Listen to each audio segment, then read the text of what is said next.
করিডোরের মতো স্পর্শকাতর বিষয়ে সম্পৃক্ত হবে না সেনাবাহিনী, সেনা সদরের ব্রিফিং। সরকারের সম্পূরক হিসেবে কাজ করছে বাহিনী, মব ভায়োলেন্সের বিরুদ্ধে কঠোর অবস্থান।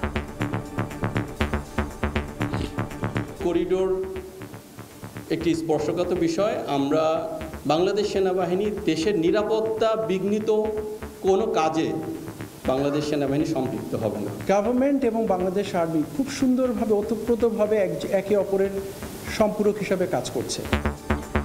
গণতন্ত্রের পক্ষে থাকা সেনাবাহিনীকে স্বাগত জানানো উচিত বললেন বিএনপি নেতা খসরু। ভোট কখন হবে ঠিক করে দিতে পারেন না সেনাপ্রধান, মন্তব্য সার্জিসের।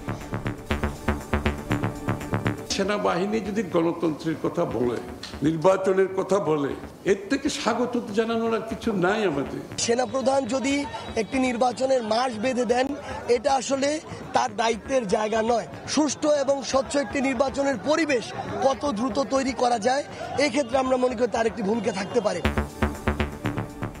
দেখছিলেন প্রধান শিরোনাম। সন্ধ্যার সময় সঙ্গে আছি আমি জিন্নাত আরা যশোয়া এবং আমি জাফর সাদিক। এবার অন্যান্য শীর্ষ সংবাদ। জুলাই অভ্যুত্থানকে খাটো করতেই ছড়ানো হচ্ছে সংখ্যালঘু নির্যাতনের অপতথ্য। মার্কিন প্রতিনিধিকে ডক্টর ইউনূস। ধর্মীয় স্বাধীনতা নিশ্চিতে প্রতিশ্রুতিবদ্ধ সরকার।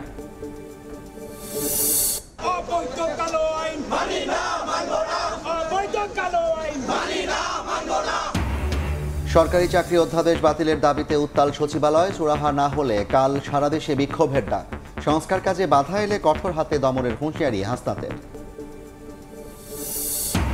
শিক্ষার্থী আসলেও হয়নি ক্লাস। 11তম গ্রেডের বেতন সহ 3 দফা নিয়ে সারা দেশে কর্মবিরতিতে প্রাথমিকের সহকারী শিক্ষকরা। দাবি না মানলে কর্মসূচি চালিয়ে যাওয়ার ঘোষণা।